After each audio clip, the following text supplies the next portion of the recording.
Hello and welcome to the Early Bird Special with your hosts, Carole Montgomery and Julia Scotti. And now, here's Carole Montgomery.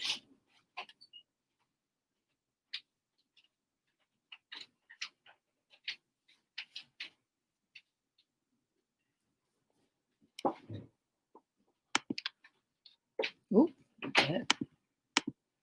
hello, everybody. Sorry for that little delay. Whoops. Hi, how are you? Oh, hey, everybody. It's Tuesday. I'm trying to come up with I figured out how to do the music, but then, of course, when I tried to do it today, it didn't work because I'm 62. Welcome to the Early Bird Special. How is everybody? Now that it is officially certified by all of the states that Joe Biden will be the president-elect on January 20th. Oh, thank God. In other news, there is going to be a Mean Girls reboot starring Emily Murphy, Jenna Ellis, and Kaylee McEnany. That should be a great movie. What else is happening? Well, we're going into another lockdown. So the 1 pound I lost of the 15, I can now double to 30. It's so weird. I'm sure we'll talk about that. Today it was announced, I guess, that California is where we were from at the beginning back in March. And so it's really bad right now. So, wow. That's kind of odd. And what else is happening? It's Thanksgiving. That's one of the reasons we've changed our date to Tuesdays for numerous round of reasons. But it's Thanksgiving week, and you'd never know there was a pandemic because the airports are full, and the malls are full, and the supermarkets are full, and everybody's acting like, hey, yeah, we're nothing's happening. There's no virus, and surprise. Everyone's going to be in for a big surprise in about 2 weeks after the Black Friday sales. I don't even know. Like, let's just all take a moment and think about this. I never did the Black Friday sales because, I don't need a TV that much. But just, can you, and that's going to happen. There's going to be the maniacal craziness that there is in a pandemic. The fact that people are going to be fighting over each other for, $200 off on a television set. I already saw video of, I forgot where it was, but there was a video and they opened up the doors for the PS5 because, that's the big deal. What fascinates me about all of this is, at least in my situation and my family situation where we're all out of work, is where the fuck are you getting this money from? Because we don't even have a stimulus check to go and spend this money. It's not like, we were getting money from the government every month. So, like as the Republicans always like to say about the welfare mamas, where are you getting the money? We're not, they didn't give us any money to do this shit. So we can't be welfare mamas if we don't have any money to buy this crap. So I don't really get that. I don't get that. I watch the car commercials, and I never liked the Christmas car commercials because nobody in my life has ever gotten a car for Christmas. Maybe a Hot Wheel, but not a car. So it just fascinates me that, we're all acting as if everything's fine. And it's not. We are pushing through this. We have we have hope on the horizon with Mr. Biden, because we'll at least have an adult in the White House.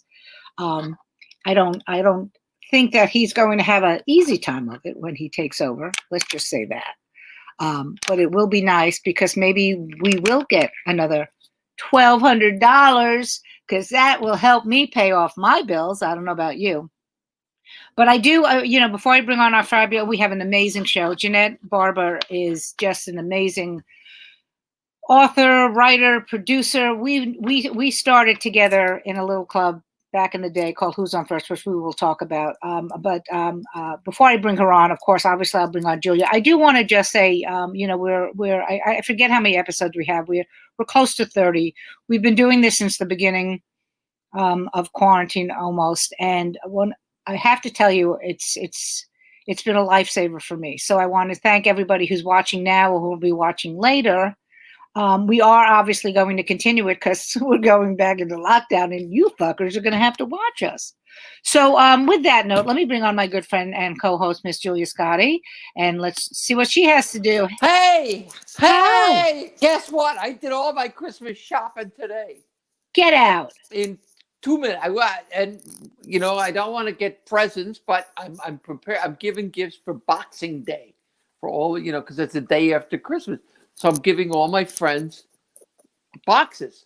So Wow. yeah. Thank you. So I'm Thank done. you. I'm done. Thank you so much for giving me a box. I didn't want to spoil the surprise, but thank you. I appreciate that because my old box is pretty dry. But Hey, anyway, but folks. Hey, thank you. Try the veal. Well, no, Hey. that's dry too, but That that's a is whole dry. other story. That's veal. That's jerky. You know what? I don't care if we're in quarantine again. I don't care. It's the election. I've been saying that that Trump is certifiable for 4 years, but now it's finally certified, and I'm feeling this great weight lifting off of me, Carol. It's a great weight. Yes. What's the There great it goes. No. Oh, great weight. But what's so funny is like I, for some reason, was late to the Twitter game. I mean, like I've always been on Twitter, but I've been very active now in the resistance with all the lefty people out there. And I don't follow any of these right wing people, but a lot of the people I follow do. So I'll see things that that they're saying, and I guess it's one I don't even know because he's had so many people. He really should have just had a revolving door in the White House because people just come and go and come and go. And this one guy goes, this is what he brings back. He goes, don't forget the Obama-Biden administration brought pallets of cash to Iran. So then I wrote, I bet you that's where Hunter's laptop is, under the cash. Do you know the actual story of that? Oh, yeah. No, of course. A lot of people don't know that story. But the point is that they're bringing that back. They're bringing that. It's like a K-Tel album. They bring back all this. Oh my God, that is the greatest line ever. Young to remember that. Oh, okay, that's hysterical. That is so great. But it's fascinating to me. Like I see these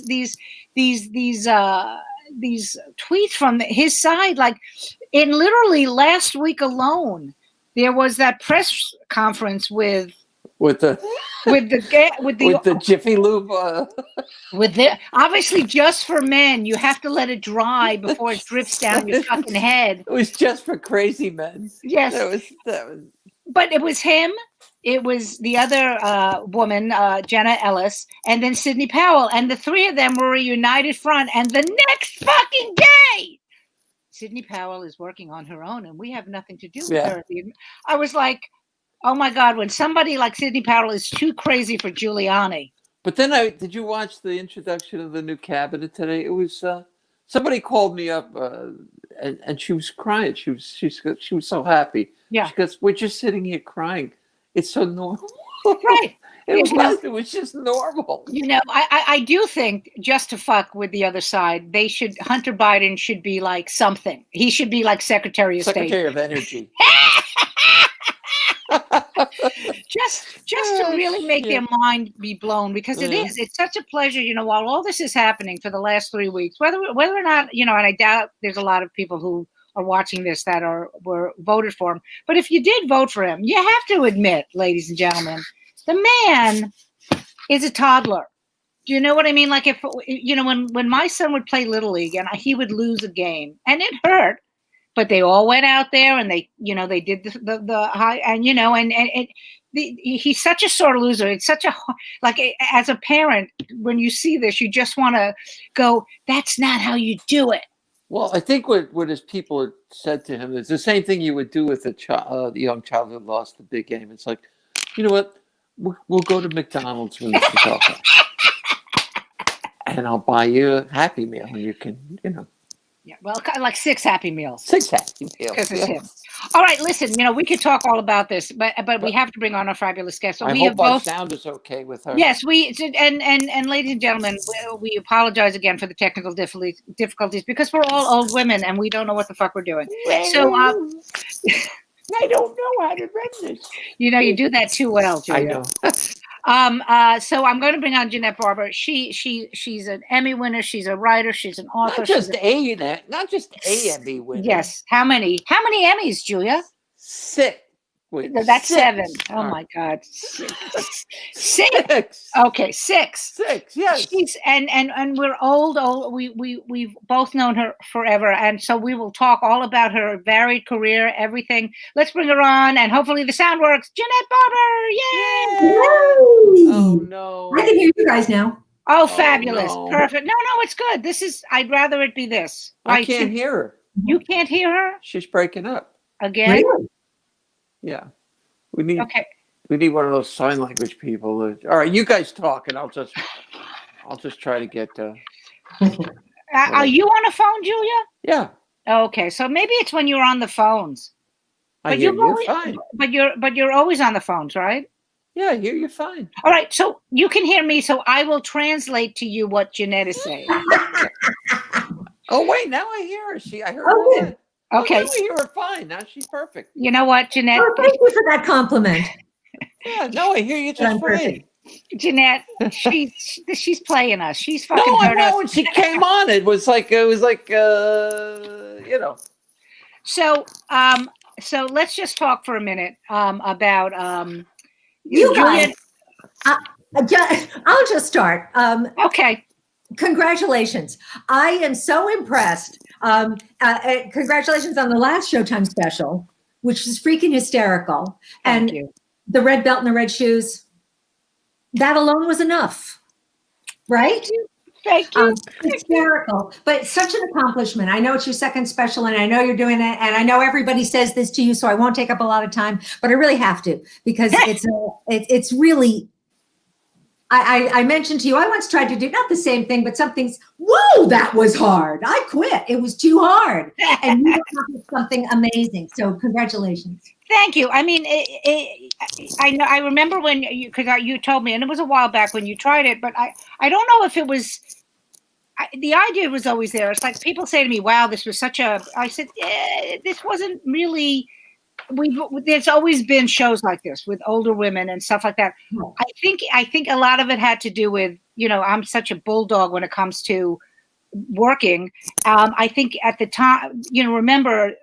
All the Me Too stuff was happening. Like, I think it was just a perfect blend of everything. Timing, but not all of it is timing. The bulldog thing. I am a small chihuahua with a gum disease. So I don't have what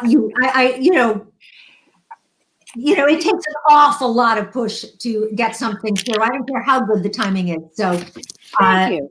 I'm sorry, I have to be impressed. Well, I mean, your life is one of great timing. I mean, your life story is just great timing all the way through. Absolutely. I got to give the audience her background because it's someone I know her and I don't believe it.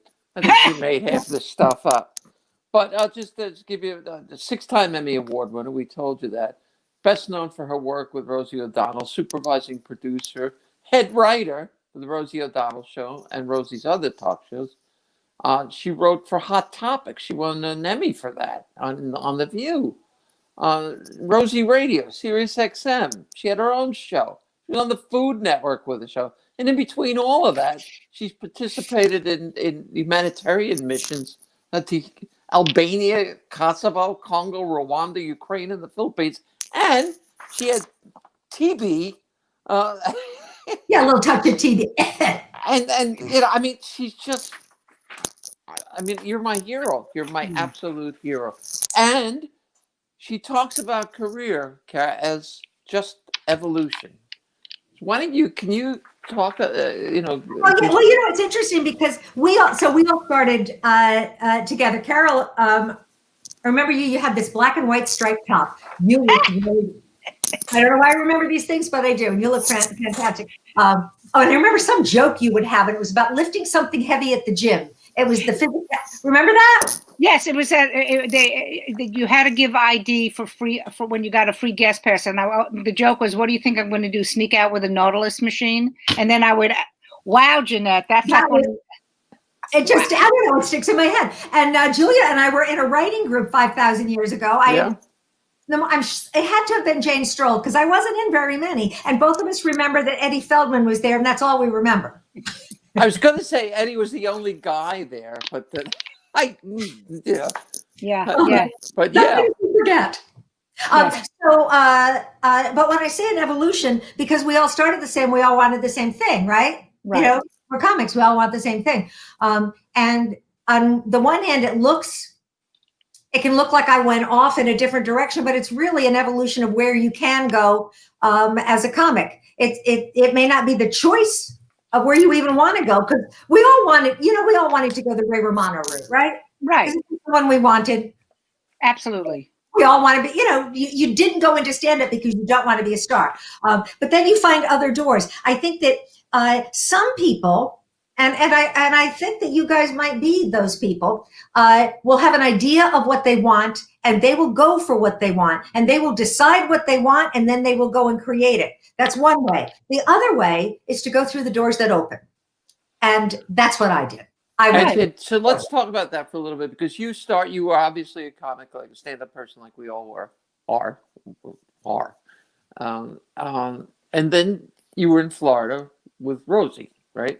Oh yeah, I was at Bonkers in Orlando. Rick Messina booked it.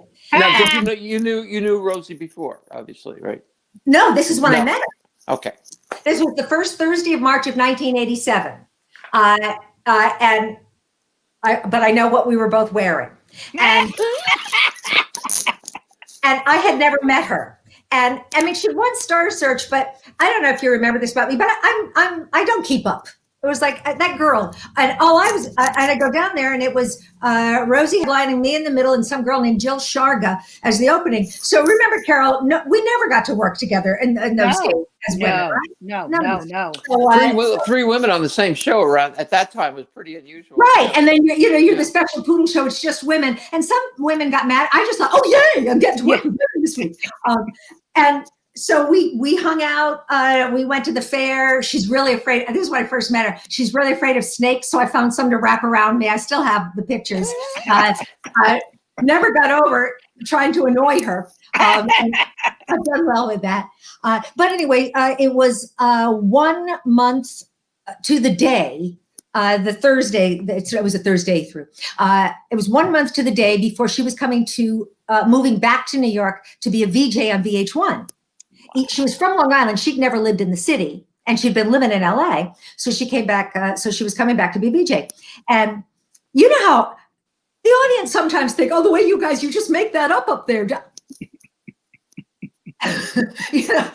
No. But all of a sudden, here she's in a situation where she's got to write new material every single day.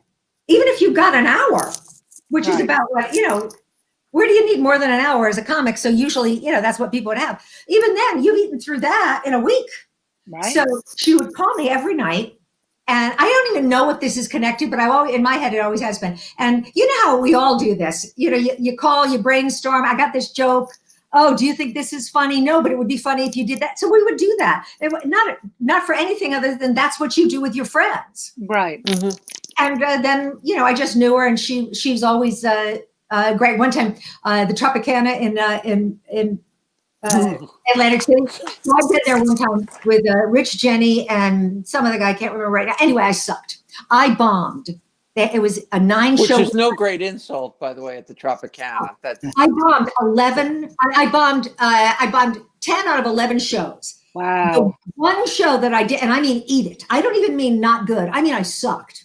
And that one, there was a reviewer, and that review said, Janette Barber, a star. And everybody else said, get that thing off the stage. So then I know Rosie, and she goes, hey, I'm going to go to Tropicana. You want to work? I go, they won't book me. She goes, hold on. So she brought me with her, and I still sucked. I never tried that room again. It was so awful. It was a horrible room. Horrible. It was But horrible. she had me along as the stadium crowd warm up on League of Their Own. So in the middle of the baseball field. What was that like? You 5,000 people having to make them late. How do you do that? Especially when you have to be squeaky, squeaky, squeaky clean. Really?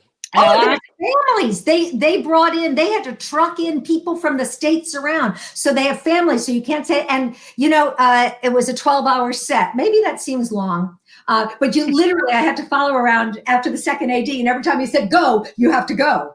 And entertain this mass. And you're a football field away from them. What did you do? What did you do?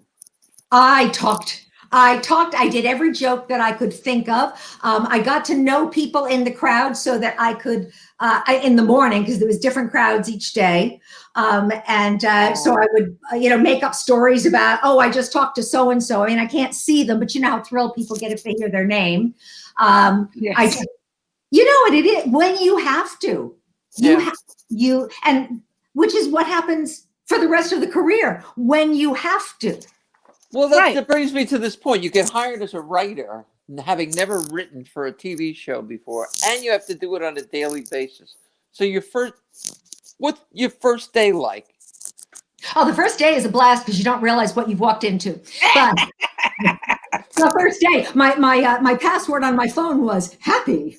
Because it's like, I got a job, and I'd been on the road. I was doing 40 weeks a year at the time, so I was burnt, and she knew I was, because we talked, and she knew I was tired, and she left a message on my answering machine and said, "Hey, Janette, I just got a show. I'm hiring you to write." Click. It was like, oh my God. So you know your life is going to change, and I was getting really burnt out because I never found myself. When I watch you guys on the Showtime special, not only, I mean, you've always been funny. You're the same funny you always were, but you're more. Oh. You're more of it. There is a solidity inside. It's like if you ever got to see Anthony Quinn play Zorba the Greek, there's a different kind of inhabiting because he lived it for so long. Right. And when I watched the special and saw you guys, is like, well, of course that's where they were going to go. But you didn't know that 20 years ago, and 20 years ago you were good. So, but that's not the question. About the writing for somebody else. It's difficult for a comic because we write in our voice. Mm-hmm. We write about ourselves. We write about our reactions to things, and no one's interested in yours because you were there to help fulfill and embody somebody else. So if you can't leave yourself and your rhythm at the door, then you're going to be incredibly unhappy. And you were with other writers too, right? Yeah, we had 6. Which makes it even more contentious. Well, just to interrupt for one moment, it's not the same thing, but it's kind of like sideways. And that, I like what you said about you have to leave yourself at the door, because when I was in Vegas doing the burlesque shows, it was the same thing. They weren't there to see me; they were there to see the boobs. And and people used to say, "Oh, that's such a great gig." I said, "You have to have a certain type of you have to know that you're just going out there and playing, and they're going to pee because." Like you said, leave it at the door because it ain't about you. They're not coming to see me. So anyway, continue, my dear. So that's what you have to do is there were some times because I hired some comics and game writers, a bunch of different people, but comics would tend to get very upset if she doesn't use their exact words. And she's not going to, because I would for her, it was literally more like creating a hammock that gives her, or stepping stones to help her be herself. She didn't need words. She's brilliant, but she needs a push. She needs a spark. She needs something to get her going. So how long did it take you to figure that out? Well, you figure that out really fast or you're fired. I figured it out really. She did. I was not a topical joke writer, but she did one of my jokes. And it had something to do with nuclear attack and going in the dark, whatever it was. And she did it, and there were crickets.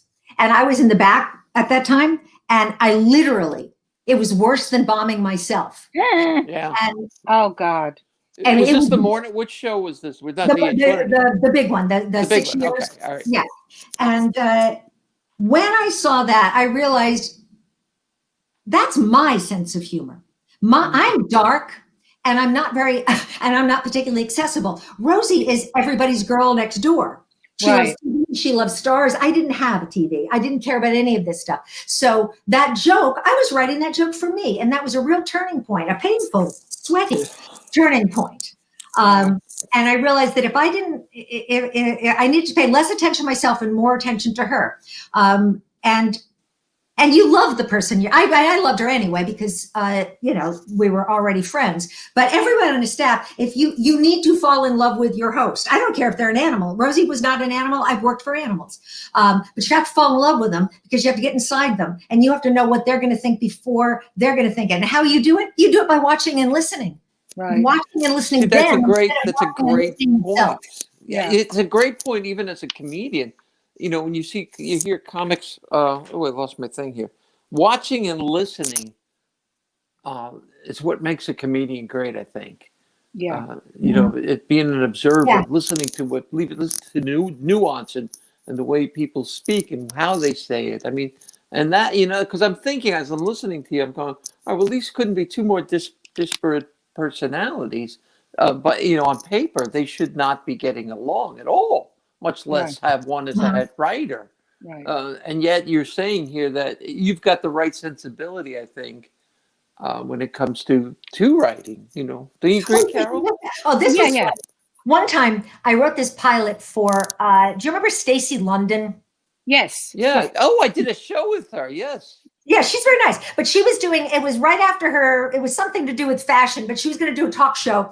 And the pilot's name was Shut Up at Stacey London. They changed it. It was such a good title. But you would never know this from watching her, but she was very nervous in this and she wanted every word scripted. I mean, every word. No, I believe it from having worked with her. Yes, I believe that. I mean, Yeah. she actually wanted me to script an interview and it was like, Wow. So, but now I had never watched. So I was doing The View at the time, but this was a side gig, and I knew who she was. I had never watched her show. I knew diddly squat about her, and it's a fast turnaround because it's a pilot to see if it's going to be anything. So I took a tape recorder, and I went in and I just sat with her and I talked to her for hours of what she's interested in, what's funny to her, what she wanted the show to say, what she would say to a friend about it, everything I could think of, every topic. And I taped it all. And I had a couple of hours of tape. And I found everything I wanted to say in those 3 hours. But I just put them together into, the 10-minute open. Right. Because I needed to have her exact rhythm. And afterwards, this is a little braggy, but it was a BBC and TLC production or something, and the BBC people were in. Well, I've never been complimented so much. They kept going, oh my God, you've gotten her voice perfectly. How did you do that? And I'm thinking, no one noticed the tape recorder here? But I told somebody that, and then they went. And it wasn't that you just transcribed the tape recorder, because they tried to do that with somebody and just transcribed it. That's not it.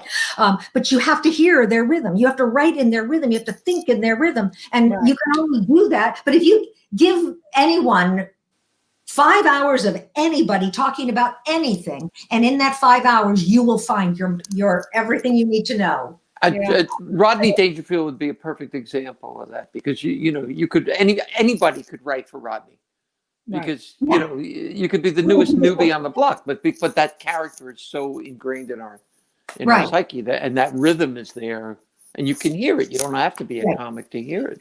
One of the things people are like we don't compete with each other, but there's something in the DNA about wanting to be the funniest person in the room. Oh yeah, and you cannot carry that into a writing staff. No. And a lot of the young kids don't realize that. Like they think, well, I could do this. And it's like, no, there's all nuances to everything you do. Whether it's being in a writing room, doing what I was doing in a burlesque show. Like, I think somebody should teach a class for newbies about doing a TV spot. Like, how many people don't even know how to hit their mark? And but like, even the fact of I've seen comics who are now haven't been around be on television, and they open up with, "Hey, how's it going?" Or they start talking to the crowd, and you're like, you can't talk to the crowd if you're Right. on television. You have what do you have? Like, it used to be you'd have 7 minutes on the Tonight Show. Now it's down to 3. 3? Yeah. Yeah. So you have to go and do this and this and this, and then good night. And people think, oh well, I'm a comedian, so I can do everything. No, Right. AGT was like that. We had 90 seconds. Right. You had Oh, to I do can't it. imagine. Yeah. Neither could I. But Well, the whole evolution, though, is that even though you have to, you leave yourself at the door, but you don't leave everything you know at the door. Good point. So you leave your personality there, and you leave your own point of view. But everything that we know from being on stage, everything, as you pointed out, Julia, the observation that we, as a comic, you bring it to work. So it just comes there. Writing books, all of the books, the ones that I've written are funny. So they're not jokes, Right. but it's still the same skill set that you learned. And then you pick up the stuff I can do now because I worked for Rosie for 6 years. I don't mean the opportunity. I mean watching someone of the caliber of talent that she is to be with that every day for 6. Well, we had weekends off, but for 6 years, and then again and again. You learn how to do it yourself in your own dark, twisted way. But it did take its toll on you. Oh, well, yeah. You want to talk about that? Oh, that wasn't. Are you talking about why I was, not to sound all Tiny Tim and A Christmas Carol? Or why you were like Tiny Tim for a while? Yes. But that happened at Rosie, but it wasn't because of Rosie. No, you tell us. Well, I had this thing in my ankles. I had pain in my ankles. And it got worse and worse. And I had to wrap my ankles every day in ace bandages to be able to stand the pain. Side note, once I was in Paris with those, and you ever try to go to the bathroom in a hole on the ground with your feet wrapped in, what happens is you pee all over your foot bandages and walk around as a urine sample. Which so those then becomes a piece of art. You actually became a piece of art. But anyway, the pain was horrible, and it got worse and worse and worse and worse until by season 3, I couldn't stand anymore. And I had a wheelchair. Judy Gold was one of our writers. Well, she was a writer for a little while, but then she moved into producing pretty quickly. But and she put an FDR sign on the back of my scooter. Since I was crippled. But what it is, it's called tension myositis. Oh, and we didn't know what it was. And I went to doctor after doctor after doctor. Rosie gave me, paid $5,000 for me to go to this, a kinesiologist. Maybe that would help. We did everything. And finally, it was actually September 22nd, 1999, I think. No, 98. I drove. What were you wearing? I was wearing a celery colored. I know exactly what I was wearing. It was because I had been, for a minute, we were trying to do stand up on Rosie, but the suits wouldn't let us do it because she wanted to bring stand up, but it was daytime and they wouldn't let. And I had been at Caroline's the night before, 50 pounds heavier, in a wheelchair. I had to drive home in my wheelchair. And I just thought I was after 3 years, I thought if this is it, then this is it. And I rode into her office the next day because she'd been saying since the beginning of the season, "Do you want me to put you on TV? Do you want us to ask for help?" And I drove into her office and I said, "If you want to do it, now might be the time." And so, and it was quite a lovely celery top and skirt outfit. With really ugly sneakers because I couldn't stand it. I wrote out of my thing and we put up a lower third, fixed Janette, and a website for people to write in to try to find out what was wrong with me. And we got thousands of letters. But what actually happened was, do you know who Tony Schwartz is? The guy who did Trump's book? Yeah. He also wrote it was a Michael Eisner book that he wrote at that time. Okay. So he'd been on our show. And he was watching and he saw the fixed Janette in the celery outfit. And he called and said, "I know what's wrong with her." And he called me and he said, "There's this doctor, John Sarno, and read his book and call him because he can fix this.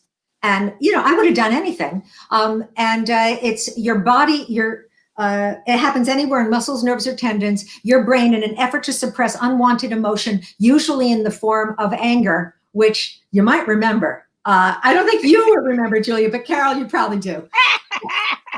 You know, girls got issues, and will cause pain. And it causes no damage. It's oxygen deprivation by about 5%. It causes no damage, but it causes pain. The more you change your life to accommodate the pain, the greater the pain will grow, because its purpose is to eclipse everything in your life. And it does. And when we found that out, then I went to Dr. Sarno, and in 1 3-hour session, I walked out. And 2 weeks later, I was lumbering up a mountain path in Vermont. And about 6 months later, I was running behind trucks up a hill in a mountain in Kosovo with the first relief that had gotten in after the war. Less than 8 months from being in a wheelchair. And without Rosie, I wouldn't be walking. I would never have found out. There are millions of people. Back pain, most back pain is, back. Dr. John Sardo, Healing Back Pain, the Mind-Body Prescription. That's the book. And because he explained that sometimes somebody with the bulging discs have pain, sometimes they don't. Sometimes spinal stenosis causes pain, sometimes it doesn't. His theory was, if it causes pain, it should cause pain in everyone. Right. It doesn't. Wow. But it doesn't. And because they do it now, and you go, but they showed it to me in the X-ray. Everybody's spinal X-ray has abnormalities. Wow. So if you can accept, if you can accept the fact that your brain can create this pain, if you can't accept it, it's the only syndrome that's like Tinkerbell. If you can't believe in it, there's nothing you can do about it. But I've dabbled in that, and I've had, pain. All the lower half of my body is a complete wreck. I mean, I've had spinal surgery and things like that. So it's getting worse as I get older, and I'm not going to be in Kosovo anytime soon. True. I recovered faster than I'm a really fast one, because it only took me a couple of weeks. But I've had some recurrences, and I won't bore you with all of that now. Although I can bore you in person at another time. Sure. Yeah. We have it. But anyway, that is something that unexplained pain. But it's weird because show business brings you everything, doesn't it? I do have to ask you. I'm sorry, I don't mean to be hard. No, go ahead. No, I'm apologizing to Carole because No. I told you to do this because you. I know, but I'm like fascinated by you, Janette, and it's just like I'm finding out all these wonderful things. The thing about standing on the mass grave in Kosovo and having a meltdown about your hair. Mm-hmm. It's hard. Hold on. Before you go on, let me just explain to people that this just saying that the Janette, I know this is such a Janette story. And this is not because she has one of the biggest hearts in the world, but this is just who Janette is. Continue. I love that, because that's the thing. People think, oh, you did all this third world relief. Aren't you wonderful? No, I loved it. I did it. It's really great that it was helpful for other people. But I always wanted to get to a war zone. I have no idea why. I know that it's weird. And during the war in Kosovo, I would watch Larry King. He was still quite good then. It was more newsy. And Rosie is not. This is time when I annoyed her. She is not interested in international charity at all. None. No. Let them. She's interested in domestic charity, and she only really cares about children. And she'll do anything for them. And Broadway. Me, I don't really care at all about the United States. I'm sorry. Nothing could interest me less. So every day I'm going in there going, and we're an entertainment show, but every morning, last night on Larry King, and I saw some woman crying. She was crossing over to Macedonia, a border I later walked over, and the tears were running so fast they weren't dripping. It was 2 steady streams. Oh. So I kept talking to her, and I remember the day, and she goes, "Oh, all right." It was funny. And she never liked to do something unless she would give people an opportunity for action. And so we put up AmeriCares. They blew out their phone lines because her show was so powerful, and all she had to do was really speak. And they called my assistant to invite her on an airlift. And the person, she actually put the phone down and put them on. Oh, my battery is running low. That is bad. I'm gonna have to turn around. Talk among yourselves. So, Are you getting up? She's moving the up. There we where go. she's going. She's going. moving the computer so she can put her battery in. Oh, okay. See, that's what I do too. Because all right, Look, there she's got the light too, the same light you got. She's got her own light. Oh no, there. that's a different light. Mine is like a U light. I know she's got like studio lighting in there. Well, hello. She's a big time. Doing self-tapes now. I hate that. Every time you have to, this isn't the best lighting, but we're going to just, hi, there you go. Hi, yeah. Yeah, but you got to self-tape everything yourself. I hate that, honestly. Oh, that's great. That's wonderful. I used to like auditions. You would go out and have a reason to put on an outfit. Anyway, I'll just get quickly to that last story. That was what it was. I said that to invite Rosie on an air. By the way, this show is in real time. We are not speeding up the video. It's just that's the way Janette. Yeah, this is the way I talk. Yeah. Yes. Yes. She's always. I'm telling you, this has been going on. Always in fourth gear. Always. Breaking the speed limit. Go ahead, Janette. Go. So I ended up, I tell the girl, I said, tell them she might be interested, knowing full well Rosie wasn't going to be interested, because she can't go off and fly to a war zone, for God's sake. She's got a show. So I tell her I want to go, and she calls me at home like a week later and tells me that Warner Brothers won't allow it. Not no way, not no how. Not even if I'm willing to sign it, because you have to sign it's okay to die paperwork to go. You know, because you've got yes. I don't know. Yeah, I've gone overseas 11 times for the. Well, I knew you did a lot, but Julia, have you done the overseas? No, I just live in Jersey. Almost the same, right? Same as a war zone. It's very, very similar. She says they won't let you do it. She waits for the disappointment to sink in. She waits till she can hear it land, and then she goes, "So here's what we're going to do. I'm going to take a leave of absence that has no effect whatsoever on my paycheck." And I can't use his name, the repulsive ex, she said, can he go there with a camera with you? Because she couldn't get them to do a crew. And that's how it started. Wow. The story in Kosovo, it was my second trip. We were on the first airlift from any agency to come in. The city was still burning. Wow. And one day we're driving around and we go to Mitrovica, which was the most destroyed city in Kosovo. But there's a bridge. One side is Albanian, and the other side is Serbian. I was on the Albanian side, and buildings still burning, the bullets strafing on the walls. We met a young man who took us into the burned out husk of his house and the rusted bed springs on the floor where he was asleep. He shows us the window where his mother saw the Serbs coming. They surround the house. They throw in the fire bombs, and 7 people, one of them is a baby. And it was the grammar that would get me. He goes, thanks God the baby didn't cry, because if the baby cry, we all die, because they surround the building. If they hear you, then they shoot you.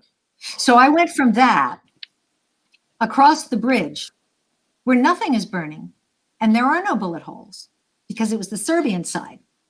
And they took us to a mass grave. And what a mass grave looks like is bad lawn, because, it's been dug up and it doesn't grow right. So we go in, there's bloodstained clothing on the ground still. And there was a group of surly Serbs over there. And mostly I did, radio, and I really was doing it because Rosie put it on the show, which was, we raised between $5 and $6 million for international relief. 98% goes into aid. Only 2% stays with AmeriCares to run the organization. Wow. But this one thing, it was something called foreigntv.com. It doesn't exist anymore. And they wanted a stand-up interview. So I go on into this mass grave. I think I'm handling it well. All right, standing there. All right, go ahead. Turn the camera on. Hi, I'm Janette Barber standing here. My hair looks horrible. I can't do it. I can't. Look at me. We'll come down. We're going to start again. I go, all right, we're going to start again. Surrounded by blood and Serbs and death. And I go, okay, I'm Janette Barber, and I am here in Mitrovica. You know, I don't think any of these people we're working with even like me. I don't. I think every single time we tried, every single time I went off and they never got their interview. I think it's the only thing in my life I ever promised to deliver and couldn't. Oh my funny. God, that's hysterical. That's just great. But that's got to be. I mean, to be, you're doing this. You're shooting this because the Americans are, going to see it on Rosie and everything. But it's still. I mean, I didn't like when we travel. We were like a little bubble. They never. I literally had a bodyguard if I wanted to go to the bathroom, and I would literally. And he was like an 18-year-old stud, and I was like, calm down. I don't need you to take, I'm just going to be right here, stand by the stall, but you don't have to come in. Like, so it's, but to see that must have just been mind blowing. Oh, I'm walking away, but that, to see it, to feel it, it's the mass grave part was mind blowing, but the rest of it feels more real to me. I've done military shows as well in Korea, Okinawa, and Guam, but this relief work is a different thing because you're on the edge. These people, and the particular group that I was working with at the time, they did supply. The goal is you're in such trouble. We will bring you this so that you can stay alive for another couple of weeks. And hopefully somebody else will come and help. It was that kind of you're in this stopgap. You're not looking for anything except hold them up long enough for somebody else to come in, and then another person and another person, because each agency can only do. In Congo, they're saying we need a boat to get our people in. We need medicine. We need buildings, and we can't do that. We can bring you stuff. Right. Because that's what AmeriCares does, is supply medicine and food, and that's all you can do. But for me, there's really and that's a gift of this business, right? Because I'm not going now. I don't have a platform. Right. I can only go when you can do some good, and there is so much good that you can do with what we do in this industry. Well, it's funny because I remember when the first tour we did, and that's when we went into Iraq during the war. So we're going in a C-130, that's the one, like if you've, it's the big one where they can put I was in those on. They fly over my house all the time. Yeah, okay. It's a McGuire. No, they do. They're always. So we go in, and it was all the troops, and for some reason there wasn't enough room for me, so I got to sit in the cockpit with 4 young guys.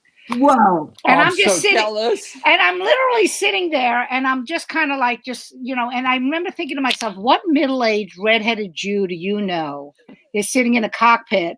And they literally go, Mrs. Montgomery, come here. And I was like, what? They go, you see over there? That's Iran. And I was like, oh, it was such a mind-blowing thing that because we can do that.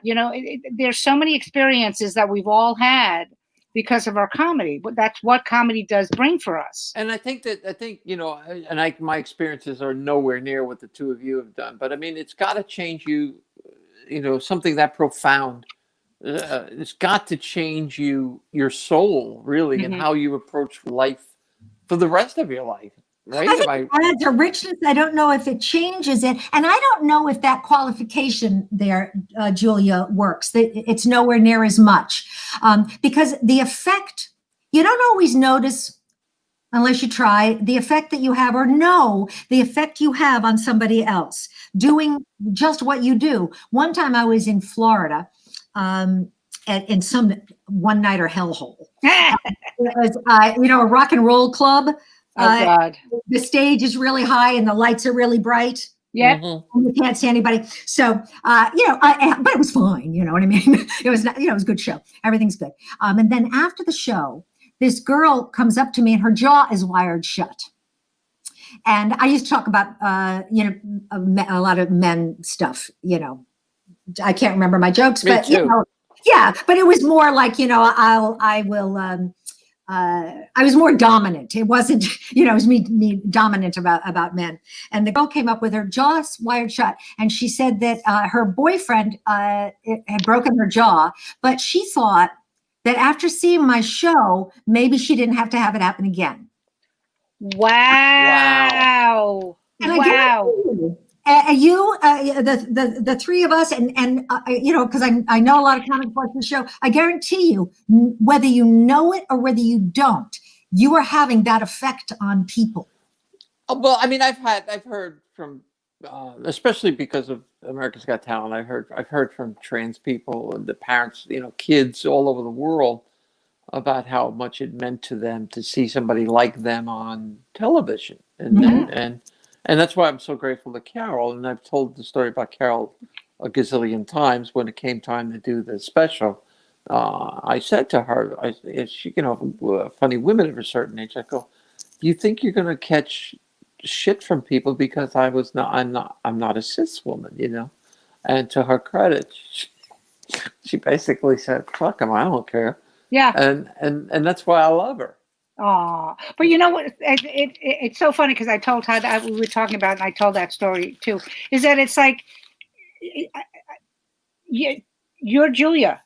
It doesn't matter. You know what I mean? Like I never understood how I thought I understood how hard that must be to live your life and have to say that to me.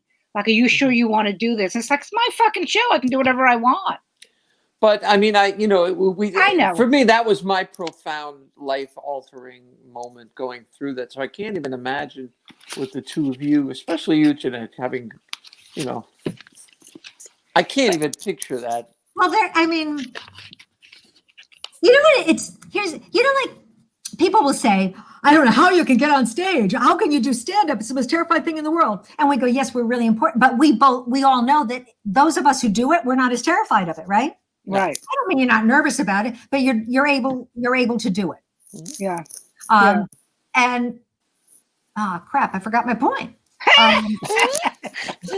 I'll give you a moment. But what I was going to say to you, Julia, and I know why you did it, because Julia was trying to give me an out. Like if for some reason the network, who, by the way, and let me just say this, and I've said this before, and Janette, because you've worked with television, the Showtime people have been above the board, which is so unusual. They have supported us and the show from day one. When Julia was supposed to be in the first special and you didn't, and you couldn't because of medical stuff. Dying. She was dying.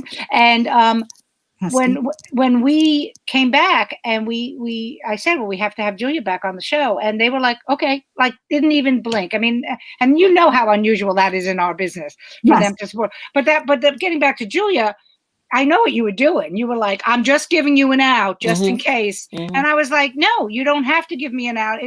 The one great thing about this show is that it's afforded me to be, this is I'm the one in charge of it. It's like, okay, you don't want it, then I'll take my ball and we'll go somewhere else. So it was very important to keep my word to Julia and to Wendy Liebman, who, by the way, was not able to do the second special. And fingers crossed, when we get another one, Wendy will be on that one, because you guys were supposed to be on the original ones. But that's the thing about comedians. I mean, and all three of us have known each other a long time, although not as well as others. But there's a genuineness that comics have with one another. There's no pretense, no bullshit, because everybody else has bullshitted us our entire careers. Oh yeah. That the last thing we want is from our own kind, So there's a real honesty that we all seem to have among one another. So, and it's a thing I love. But I wonder if it's the bullshit or if we're all the same person. When I didn't start stand-up till I was 30, and I'm 105 now. I was 28, so I spent my whole life as a round peg in a square hole until I walked into the first comedy club, and all of a sudden it was. I lived for 30 years. No one was like me. I didn't fit anywhere, nothing. And I walked into a comedy club and it was like, oh, I'm home. Right. Yeah, I know. So we're all the same kind of person. And that's a rough one. Moving from stand up to TV, and I don't know what the stand up world is like now. I hope it's the same. But when because I started Rosie in '96, and we helped each other. We weren't competing with each other. Right. We were competing with ourselves. Dropped out again. And you go into a condo, every week it's two other guys you've never met before, and it always, so who do you know? Who do you work for? You don't work for him. Let me get you a number. Right. Oh,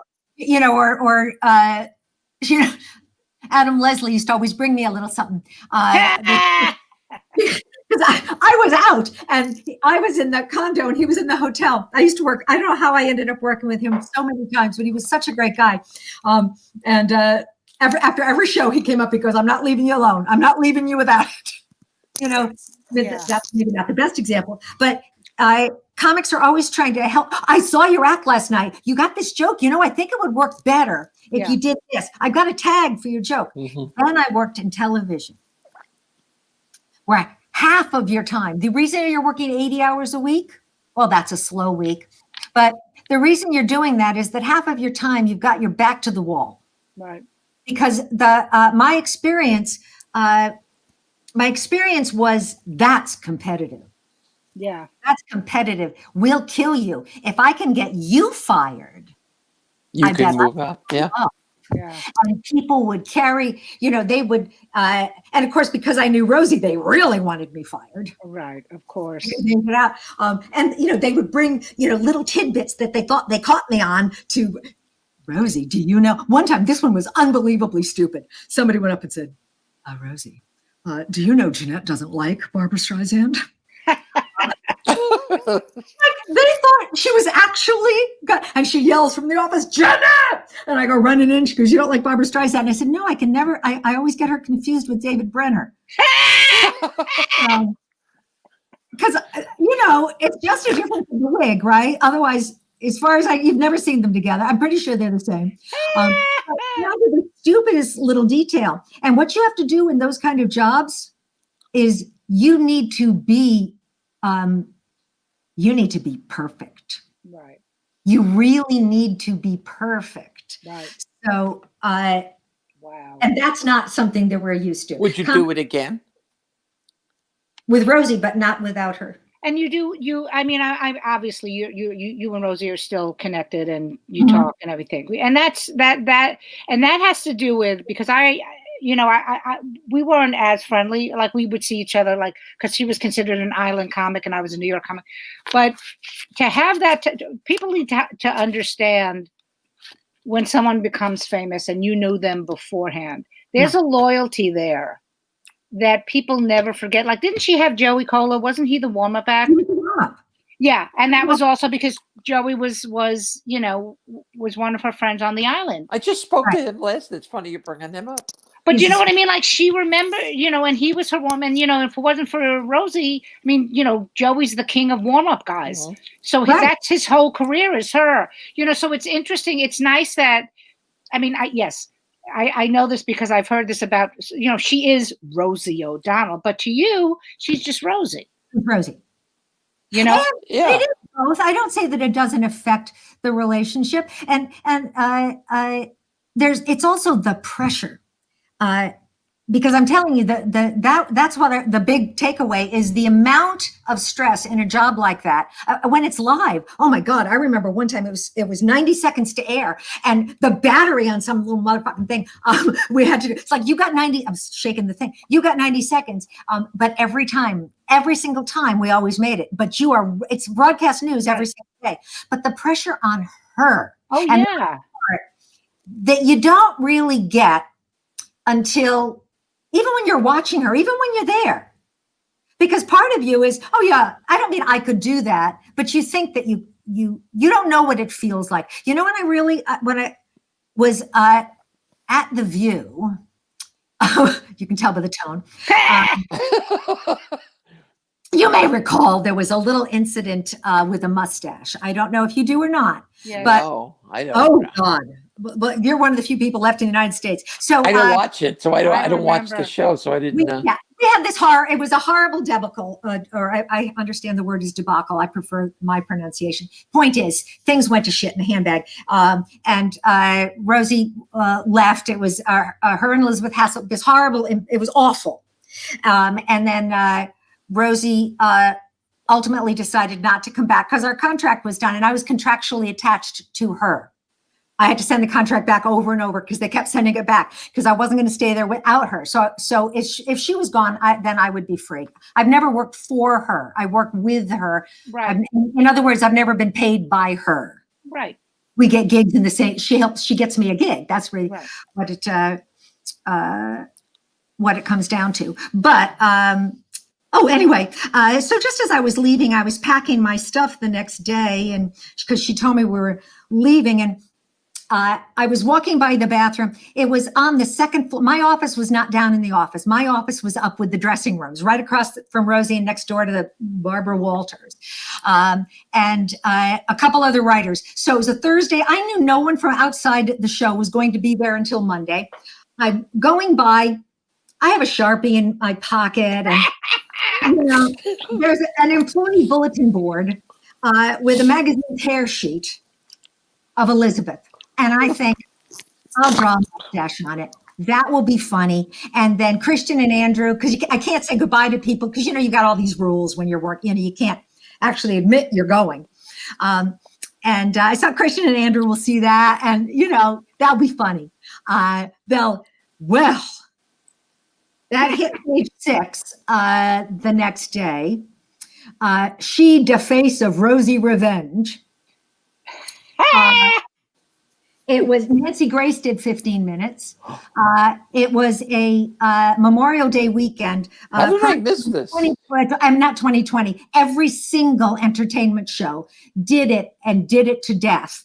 And they released, I hope, because you got the NDA, but I don't think this is part of the NDA. But they released every single number, my unlisted numbers, my house numbers, the numbers of that worm that I used to live with. Affectionate still. And absolutely everything. And that day when it hit the press, I ate a family-sized package of Chips Ahoy and banana bread. I didn't have to unbuckle my pants. I had to take off my underwear. I mean, elastic wouldn't do it. And then I began to see,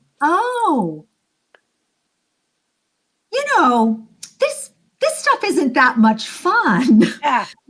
When you're the one, when you're seeing the celebrity who's getting it, who's you go, how hard can it be? You're right. making the numbers. How hard? Then when it happens to you, you go, right. This is awful. This Right. is horrible.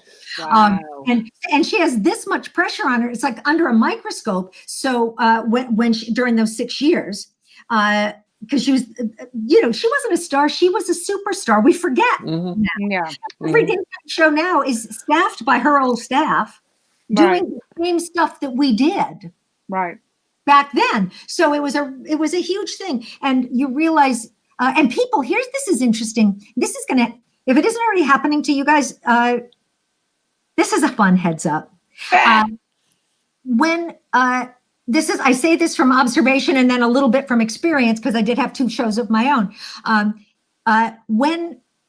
When people go crazy for the star and, the fans and they're all there, you become a star in a way because you need to show up, right? Didn't we all need to show up?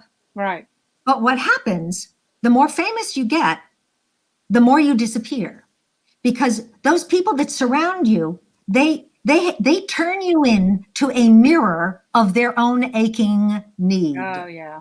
And they don't want, do you ever have somebody come up to you after a show and go, oh my God, this is wonderful. Tell me this about you or that about you. No, they want to go, that was a great show. One time I walked down the street. Yes. Want you to know about them.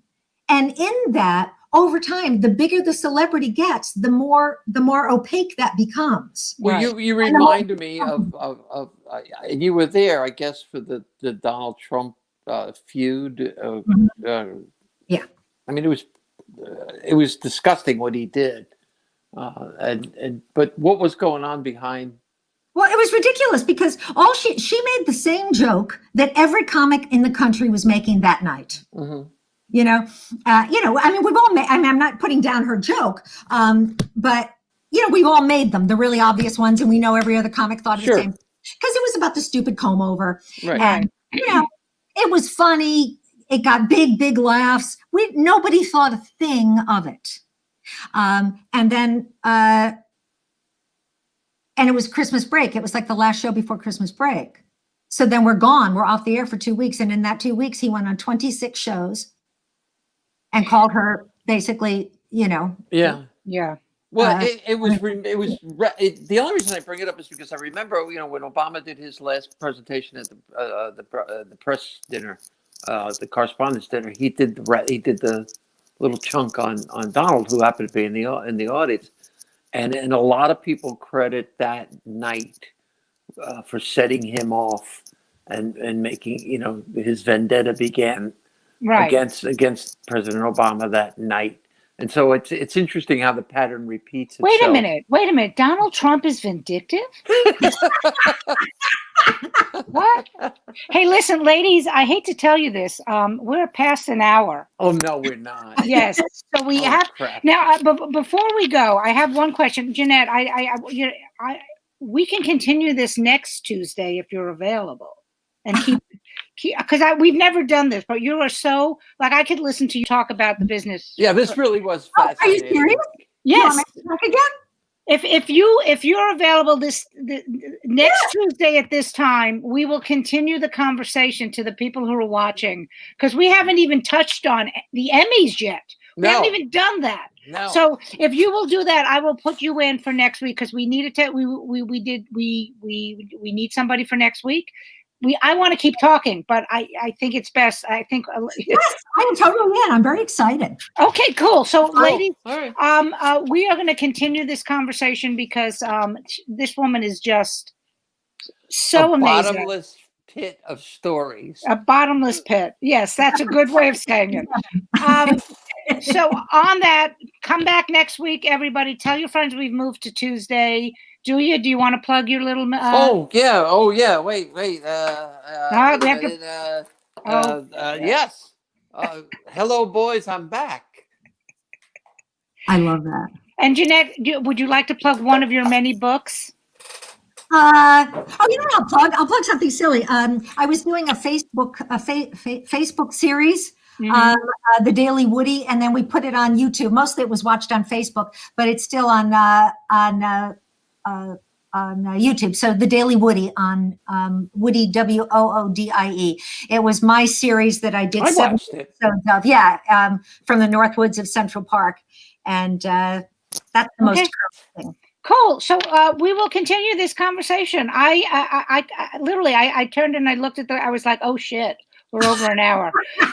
So come back next week, everybody. Tell your friends. Julia, I love you. Janette, it's so much fun to see you and talk. And we'll see you next week. And I'm going to close it out and then get out again. So I will see you guys. Everybody stay safe. Happy Thanksgiving. Bye, everybody. Thanksgiving. Bye.